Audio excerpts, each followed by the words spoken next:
Good afternoon, Brigadier General Costanza, Command Sergeant Major Halsbach, Mr. Michael Amaral, Ms. Lori Shepard, Fort Bliss, and the El Paso community. On behalf of the 5th Armored Brigade team, welcome to the Fort Bliss and 1st Armored Division's Day of Remembrance observance.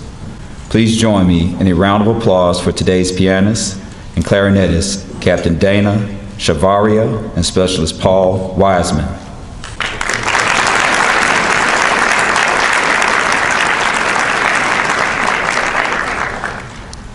My name is Captain William Griffin, and I'll be your narrator for today's observance.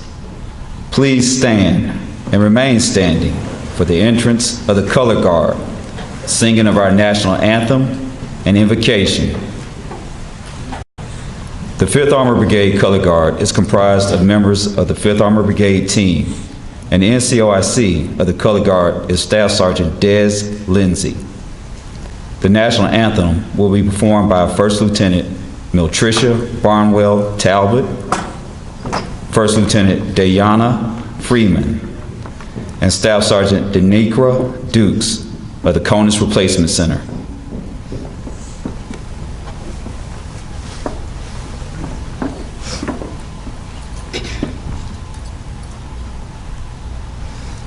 Oh, say, can you see by the dawn's early light what so proudly we hailed at the twilight's last gleaming, whose broad stripes and bright stars through the perilous fight o'er the ramparts we watched were so gallantly streaming, and the rocket's red glare, the bombs bursting in air, gave proof through the night that our flag was still there.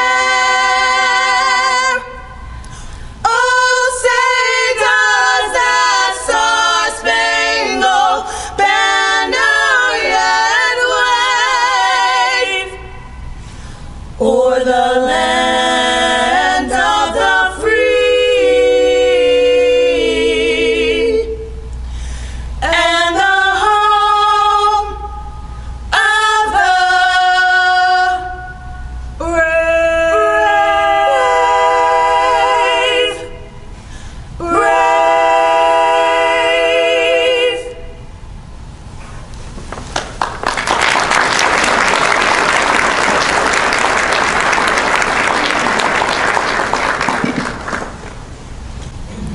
Ladies and gentlemen, please remain standing for the invocation by Rabbi Ben Zeidman of the Mount Sinai Temple of El Paso, Texas.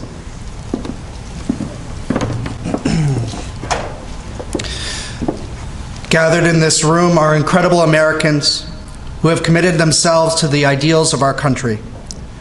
Those ideals have ensured the well-being of all religious groups that call this country home. In his letter to the Jews of Rhode Island in August of 1790, President George Washington expressed that which was lost or forgotten in Europe leading up to the Second World War. He said 150 years ago, "The citizens of the United States of America have a right to applaud themselves for having given to mankind examples of an enlarged and liberal policy, a policy worthy of imitation. All possess alike liberty of conscience and immunities of citizenship. It is now no more that toleration is spoken of, as if it was by the indulgence of one class of people that another enjoyed the exercise of their inherent natural rights. For happily the government of the United States, which gives to bigotry no sanction, to persecution no assistance, requires only that they who live under its protection should demean themselves as good citizens." Reflecting on these words as we come together to remember what happens when their sentiment is forgotten serves only to help us recall our shared vision as Americans, to see to it that the horrors of the Nazi Holocaust can never happen again. May the Holy One of Blessing be with us today as we remember and internalize the lessons of the past. We pray that our gathering here this morning reflect our concern for the memory of those who died and for the passion we have to educate ourselves and the world around us of the horrors and terrors humanity is capable of when we fail to remember. We ask your blessing, O God, upon our country and all of those who serve it, as they strive to ensure that we as a nation present and represent the best of humanity. May we each be blessed with the courage to hear the voices of the past, to heed the lessons offered by those who have suffered, and to take part in ensuring they have not died in vain. May we be blessed with love for life and dignity, and may those lessons learned from our time here together today, though difficult, bring us closer to a world of peace. Amen.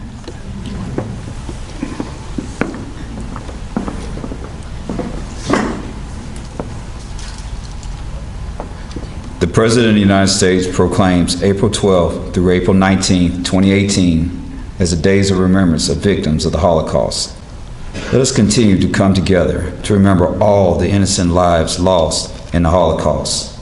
Pay tribute to those intrepid individuals who resisted the Nazis in the Warsaw Ghetto, and recall those selfless heroes who risked their lives in order to help or save those of their persecuted neighbors.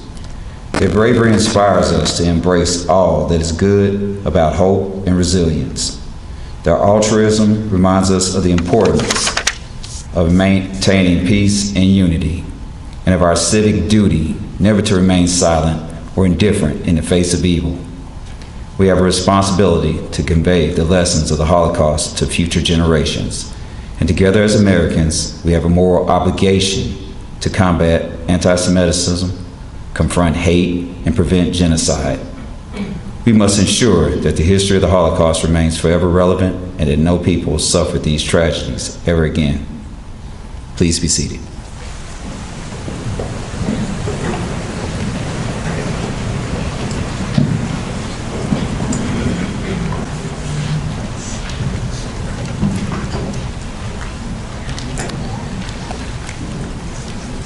At this time, members of the El Paso Jewish Academy will perform Ani Ma Amin.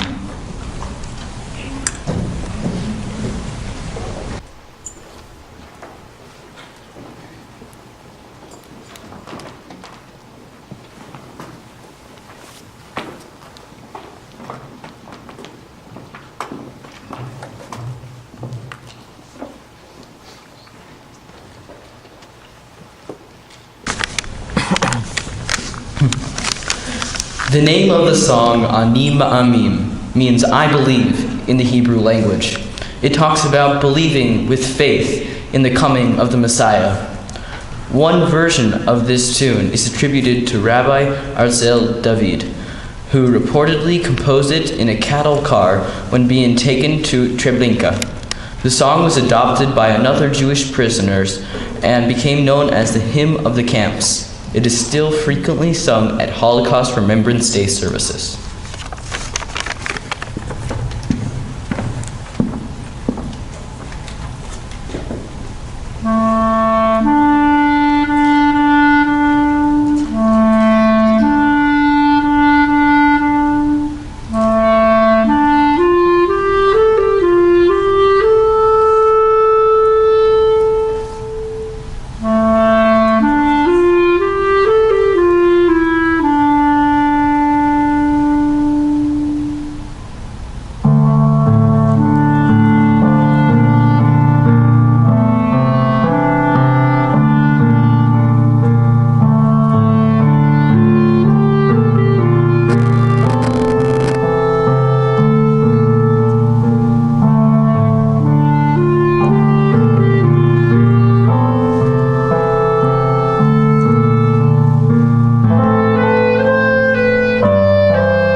Please give another round of applause for the El Paso Jewish Academy.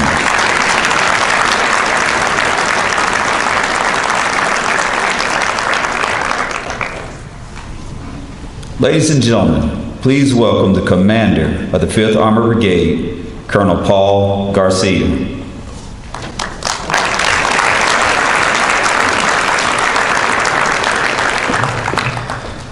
Good afternoon to you all. Brigadier General Costanza, welcome back, sir. It's good to see you back. I know 1st Armored Division just rolled in over the last month or so, and it's good to see a lot of our friendly faces. I saw Keith this morning, Gerald Lemick, and a lot of the other teammates just getting back in from service in the Iraq AO. Additionally, Mr. Dayoub, sir, Mr. Bailey, thanks for coming out, gentlemen, as well as your families.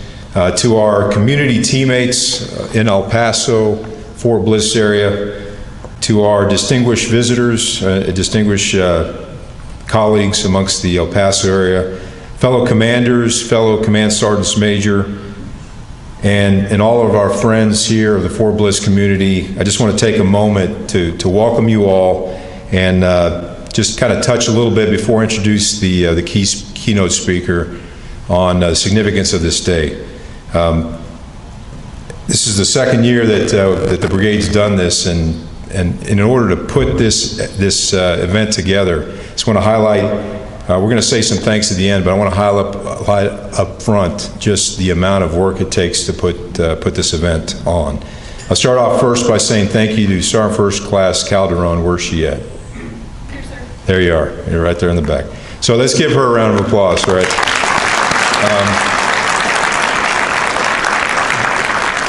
Sergeant Calderon, 2nd year doing this, is our equal opportunity brigade rep, and there's a lot of work that goes into this, as you can see, and you're going to be amazed by how they close this out. But thank you for all that you did to put this together every year to make this a quality event.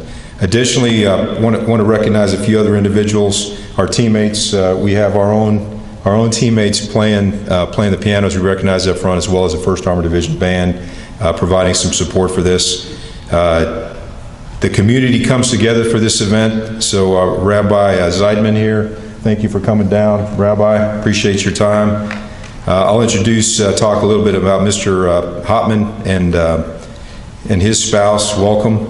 The children's choir from the El Paso Jewish Academy. Just an incredible group of young men and women that provided their talents today for us in this session, just to give us a little bit more authenticity to this event that has become a very, very important time to remember, a time that most of us want to forget, but we know we can't in order to prevent this from ever happening again. Additionally, I want to thank Miss Lori Shepard. She is the director for the El Paso Holocaust Museum. Where are you at, Lori? There you go. Thank you. She provided the display items here along with some of the items you see in the back, so thank you, ma'am. If you get a chance to go out, I have not been out to the El Paso Holocaust Museum, but I'm going to make an effort to get out there and see that. Thank you. And in addition to the other 5th Armored teammates that provided support for all this, again, it's not lost on me the work that goes on behind the scenes to make an event like this happen, so thank you. Getting into our guest speaker, Mr. Guy Hauptman, who's over here to my left, your right, and his lovely bride. Give you a little bit of a history on Mr. Hauptman, and then I'm going to tell you a little bit about what he's been doing over the last 50 years. Mr. Guy Hauptman was born April 20th, 1939 in Brussels. When he was only 4 months old, his mother, fearing the growing anti-Jewish sentiment across the region, her name being Sarah Hauptman, took him to Paris. In 1941, as we all know, the German army invaded France. Believing that her son would be safer with the Catholics in the region, Guy's mother entrusted him to a farmer's wife, Jeanette, with the understanding that they would eventually return back for him. If they could not return, Jeanette agreed to take him to his grandmother, Shauna Rosen, in Brussels.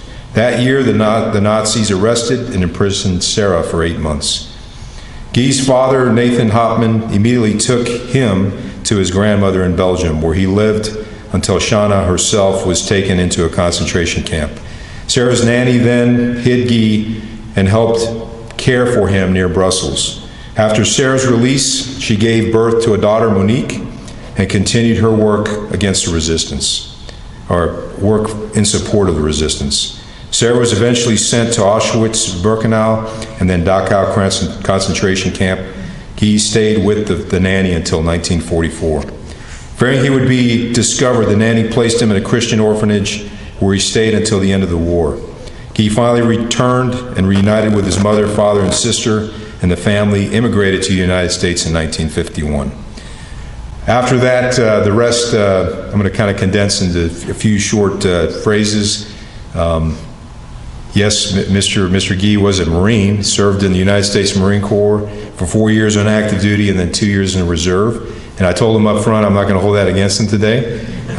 One team, one fight, but he is truly a patriot serving his country here in the United States for that period of time. Following his service with the Marine Corps, he picked up the business trade, became a businessman in the local El Paso area, which he's done for the last 40 plus years, and currently retired, officially retired for the last 9 years.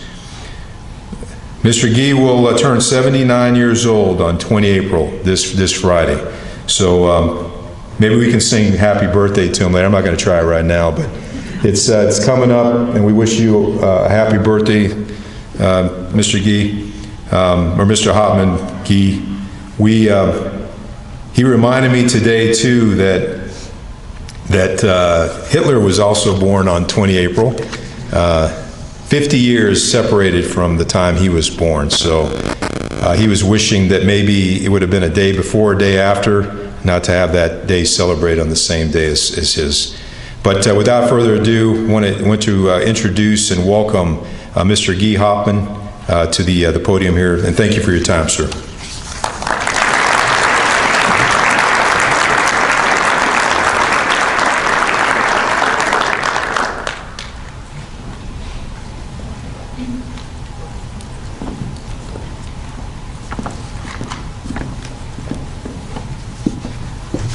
Thank you for mentioning all the good stuff that I was going to mention, so we'll see what we can do.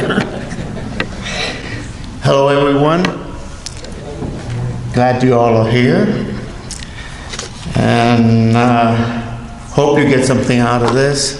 If anything, one of the things I really want you to remember is that 6 million Jews were killed during the 5 years between 1940 and 1945.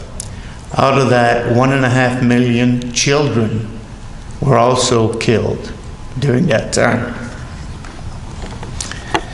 That was about 70 years ago, and we should take the time to remember the survivors. The problem is we used to have 80 survivors in El Paso. We now have 5. So the survivors of the Holocaust are very few. We'll either have the second generation, third generation, or fourth generation to speak for whenever all of us survivors pass on. But we need to remember that that what happened during World War II, and never forget. Never forget. If you get this out of this whatever I'm speaking today, that'll be great, because I want everyone to remember that it did happen and not to forget about it. I'm one of those survivors, and thank you for a few, the special few that took the initiative to be courageous enough to put their lives in danger for the lives of others. One such person was my mother's nanny, Catherine, who was like my grandmother to me. And her daughter, Susanna, they both took care of my sister, Monique, and myself. If it wasn't for them, I would probably not be here today. I should call my story 12 Lost Years, because for most of those years, I I forgot most of the things in my memory, but whatever I can remember is what I've been trying to at least let everybody know.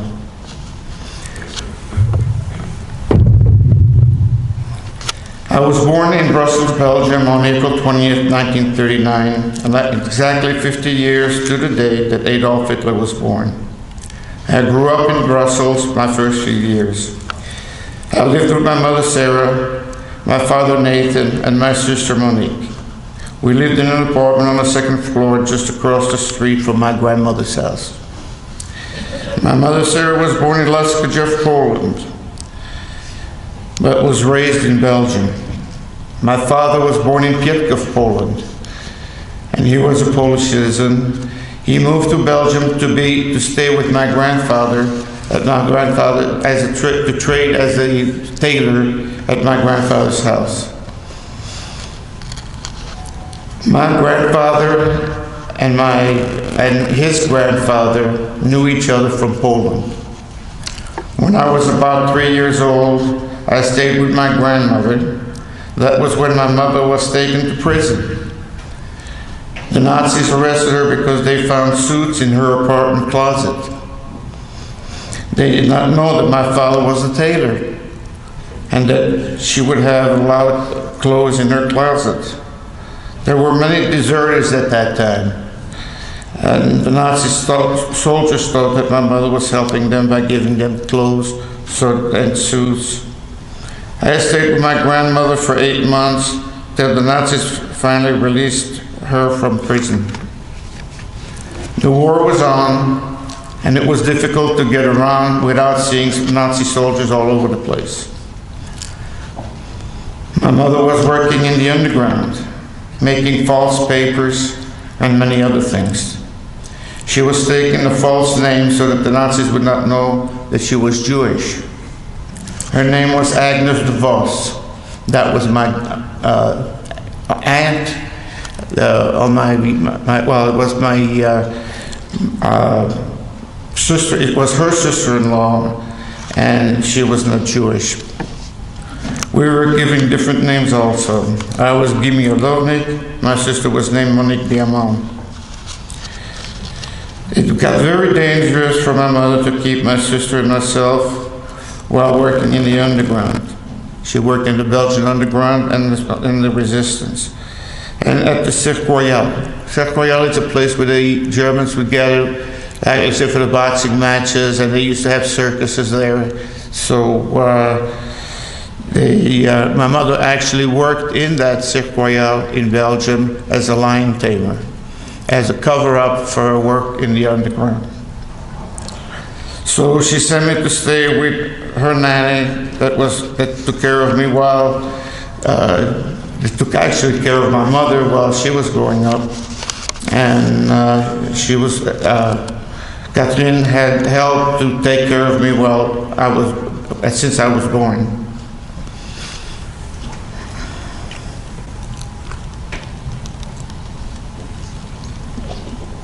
Catherine was not Jewish and lived out of Brussels in the Ardennes, where it would be safer for us to be. Catherine had a daughter, Susanna, and she would keep my sister so that if the Nazis found one of us, the other one had a chance to survive. Catherine's house was small but comfortable. It was near a beautiful European-style church where Catherine would take us on Sundays. Fortunately for us, my sister and I had both green eyes. I had blonde hair, and my sister had reddish hair, so we blended in pretty good.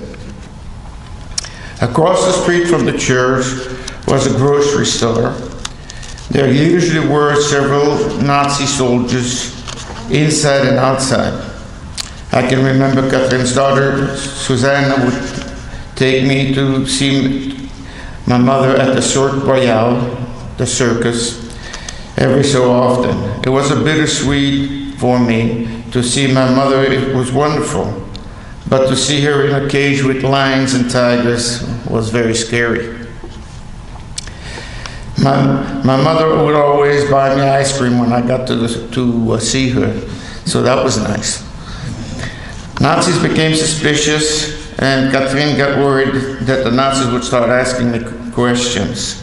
A lot of times, Nazi soldiers would go ahead and see if they could find kids that they would go ahead and start talking to them and try to get information from them. If they found out that they were Jews, then they would go ahead and arrest them and their family, and they probably would take it to concentration camp or kill them right there and then. So Catherine decided to go ahead and put us in a Catholic orphanage. It would be safer for us to be with other children my age. Meanwhile, both my parents were in concentration camp. My mother both went to Auschwitz-Birkenau and then Dachau. The first orphanage I went in was at Calne-Boisfort. I was about 6 years old. It was late at night when we got there to the orphanage. We got there and someone was waiting for us. I don't remember if it was a priest or who it was. He took me upstairs to a dormitory, and it looked like a big room with lots of beds in it. So there was, and a lot of kids sleeping there. He pointed to an empty bed and told me that that's where I was going to sleep. The orphanage looked like a castle, even though most orphanages in Europe, in Belgium at least, do look like castles. So it wasn't just that I didn't know, so I thought, oh, that was something different. I don't remember too much of the orphanage, except that the outside had a big backyard which was surrounded by many trees, as if we were in the forest. I must have been in that orphanage for about 2 to 3 years. The years that I spent in most of the orphanages, I really don't remember too much of the time spent. I don't know whether it was 2 years, 3 years. So I'm assuming that it was between 2 and 3 years. Then I actually went to a second orphanage that was called Provençal. Provençal was a Jewish orphanage. How I got from the Catholic orphanage to the Jewish orphanage, I ain't got the slightest idea. But I ended up at Provençal, and there also I didn't stay too long at that one. The third orphanage that I stayed in, and that was basically the last orphanage I stayed in, was in Ouderghem, and I stayed there probably for about 3 years. That was the last orphanage that I stayed. We kept Jewish traditions, and we had Sabbath services on Friday night and Saturday morning. We would have prayers before every meal, and Saturday morning we would have Sabbath services in the morning, and in the afternoon we'd go out and play soccer amongst ourselves. We were pretty good because we played kids from other schools, and we usually beat them anyway. The address of the orphanage was 128 Rue Van Rosenbeek. The phone number was 489802. Why I remember that, I don't know.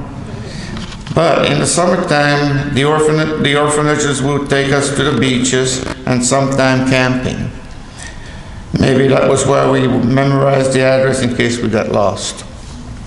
Most of us had foster parents in the United States. I don't remember their names. I wish I did, to thank them, but I never had a chance to remember it when I came to the United States. One day I wrote them a letter asking them if they could send me a football. Being that I was on the football team in Belgium, I figured, okay, we'll ask them for one. They did send us one. When I received it, I didn't know what it was. I never saw a ball that looked like that.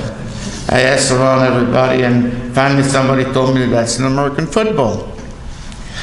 In Europe, we play football, but the ball we use is round. Not so funny looking like that one that I got.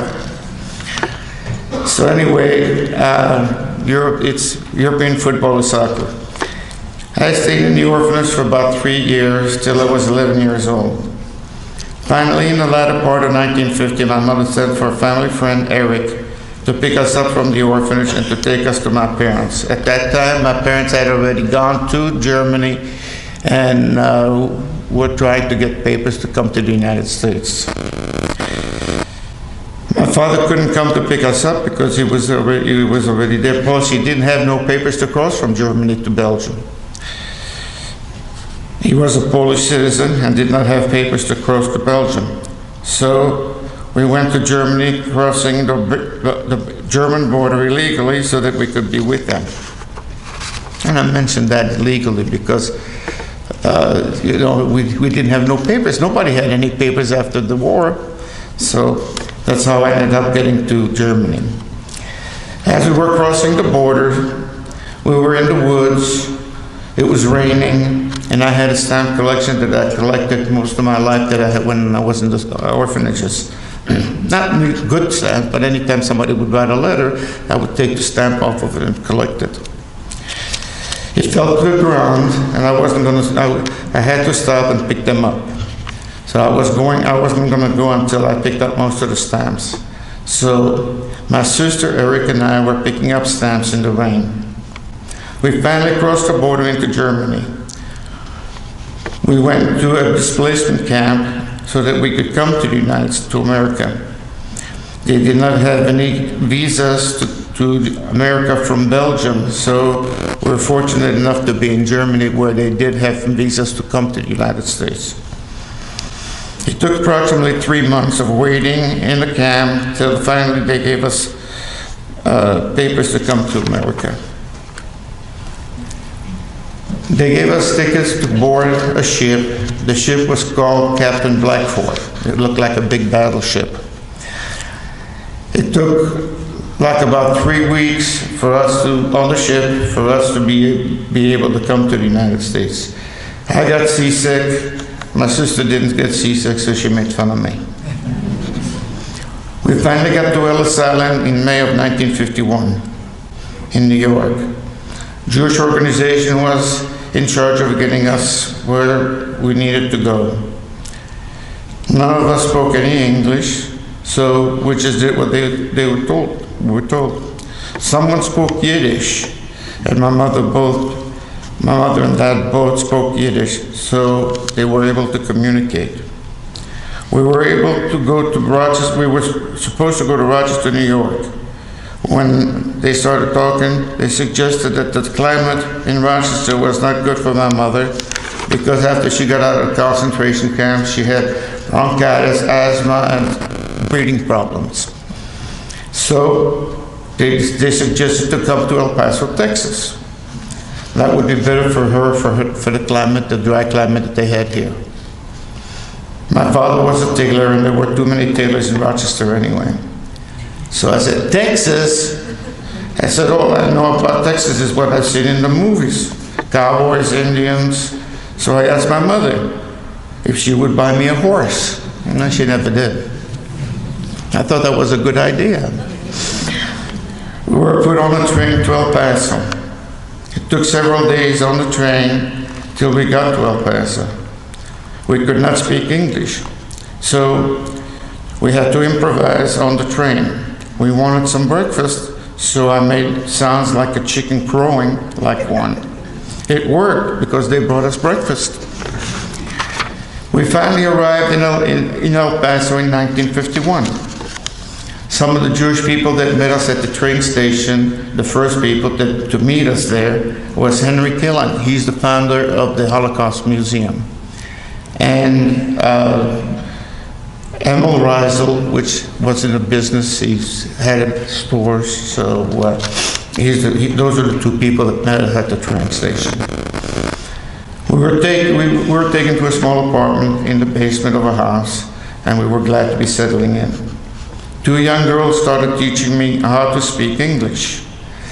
They were Emil Reisel's daughters, Harriet Reisel and Mimi Reisel. My life in the United States was challenging at first because I did not know a word of English. But in time I learned English. I went on to graduate El Paso High School and attended Texas Western College. I also served 4 years in the Marine Corps. I enlisted when a friend of mine told me about the buddy system where friends could get together, could stay together the entire time of their service. After I enlisted, he decided to go back to school. I stayed, and I don't regret it for 1 second. I was stationed in Camp Pendleton, Marine Corps Air Facility in Santa Ana, California. By that time, my family had moved to Colorado Springs because my father was able to make a better living as a tailor than in El Paso.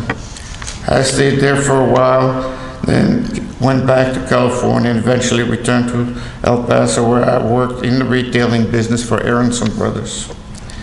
I met my wife, Margie, and I am so happy to say that we have 3 great kids and 8 grandkids.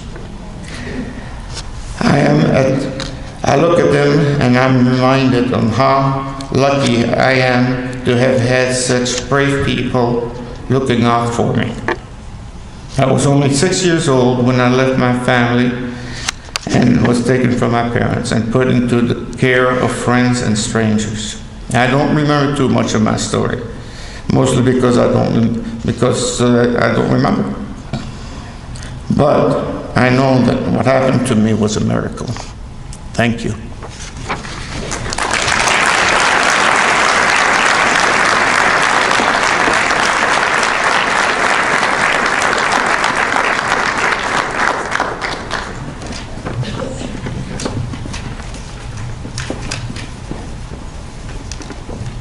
Thank you, Mr. Hauptman, for those encouraging and powerful words.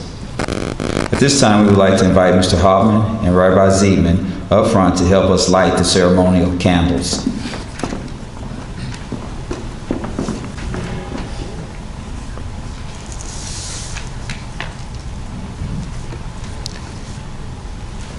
These candles are being lit to signify the almost 12 million people that were systematically murdered during the Holocaust. These people were racially undesirable elements of the German society and included Jews, Gypsies, Polish, Slavic, Czech, Soviet, Serbs, lesbian, gay, Jehovah's Witnesses, physically or mentally disabled, any other members of political opposition or people that simply did not meet the Nazi standard. 4 candles have been lit to signify 8 million people, and the last 2 candles will be lit by Mr. Hauptman and Rabbi Zeidman, signifying the other 4 million lost souls.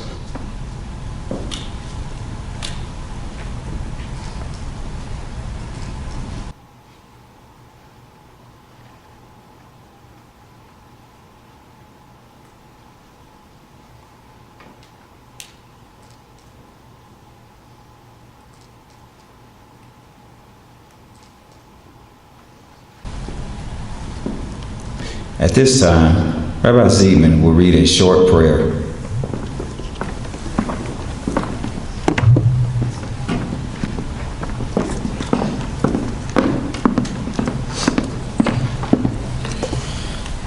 Please rise for the traditional memorial prayer.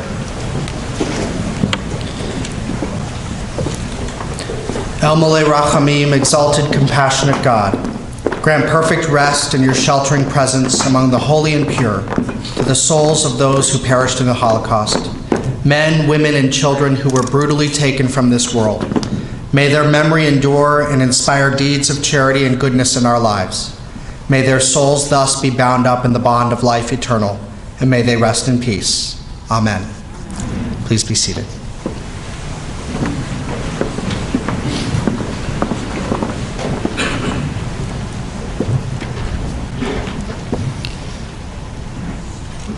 These candles are being lit to signify,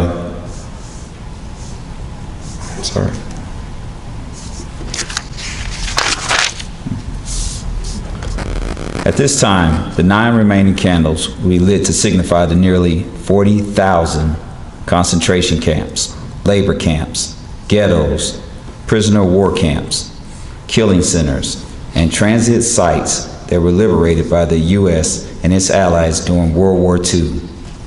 These locations were used to transport, detain, hold, experiment, forced labor, rape, and execute victims of the Holocaust.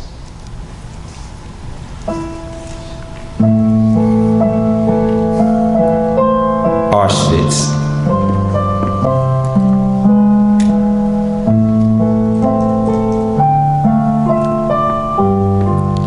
Treblinka.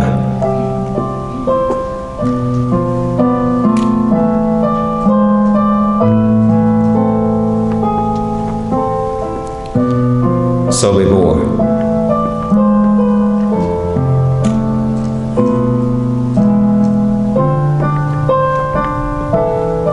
Majdanek.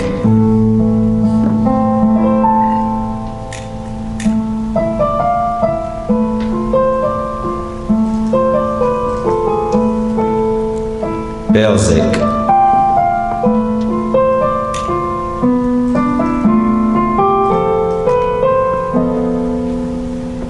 Kimno.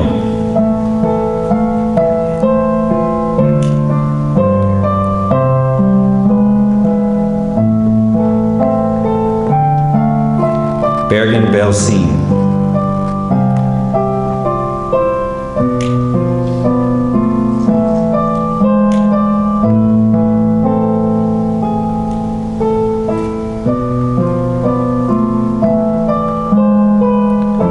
Buchenwald.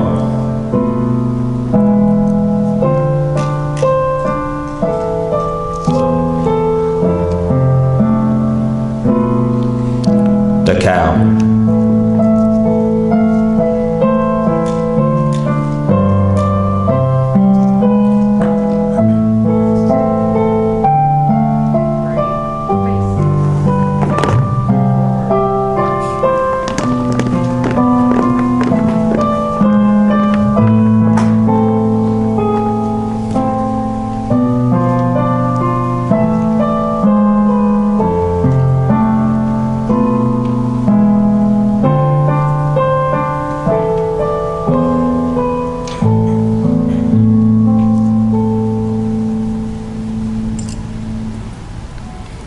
At this time, Colonel Paul N. Garcia, the 5th Armored Brigade Commander, and Command Sergeant Major Brian Barker will present Mr. Hauptman, Rabbi Zeidman, the El Paso Jewish Academy, and the Director of the El Paso Holocaust Museum with a token of our appreciation for their participation in today's ceremony.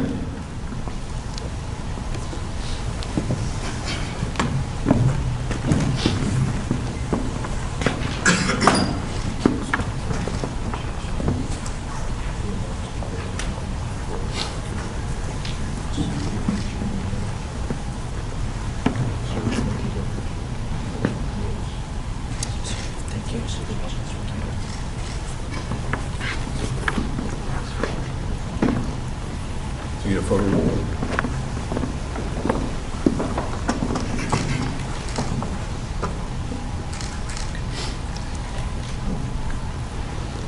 Now we're going to look over here.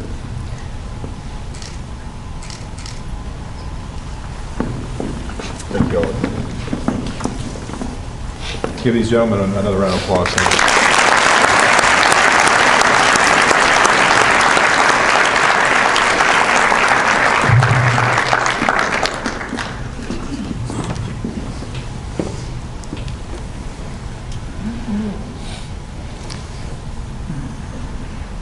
Ladies and gentlemen, please stand for the benediction by Rabbi Zeidman and remain standing. We're just going to say thanks to the children's choir again one more time. Well, come on, kids.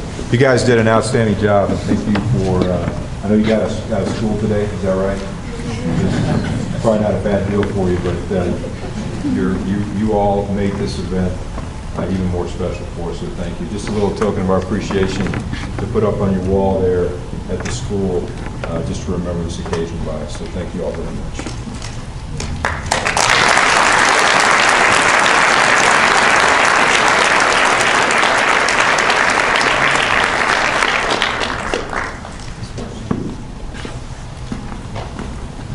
Who wants to hold the frame there? Put it in there. How about that? There you go. Yes, that's fine. Get a quick photo of you.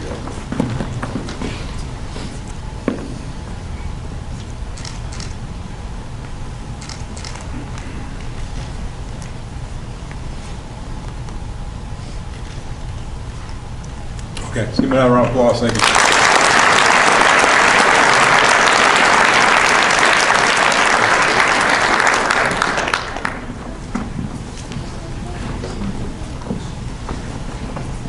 She's saying her dad's a ranger and an infantryman too, so it's a good one.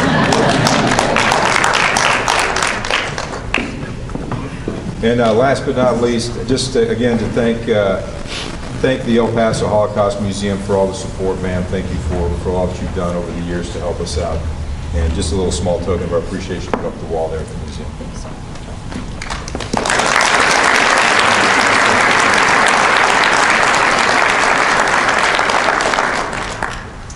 Good. Thank you very much.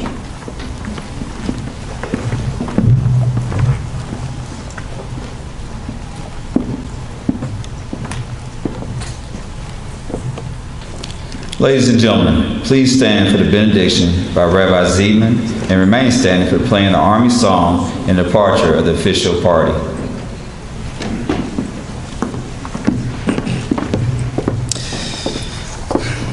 May we be inspired to leave this day of remembrance with a newfound love for all humanity, with an appreciation for the beauty that is this country, which is full of people who are so different from one another, and yet, in the words of President Washington, give bigotry no sanction, to persecution no assistance.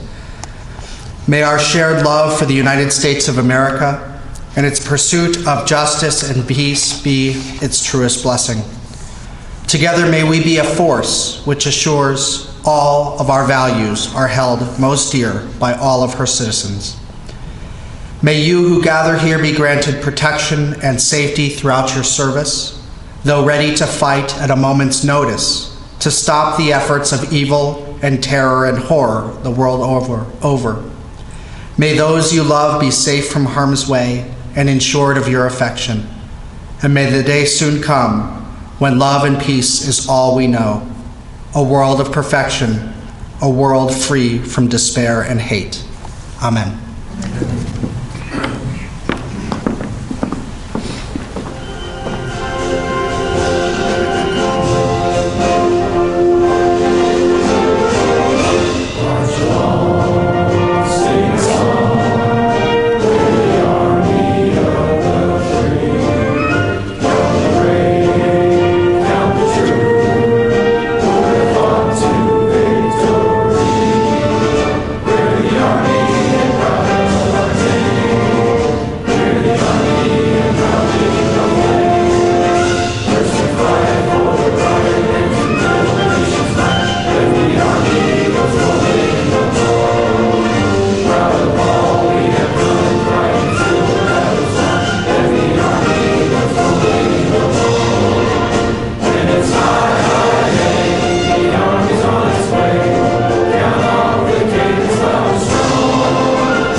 Please remain standing for the departure of the official party.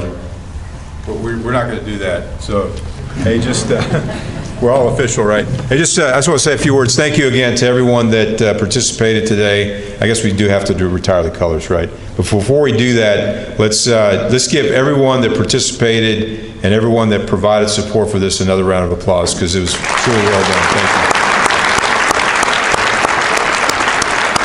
Okay.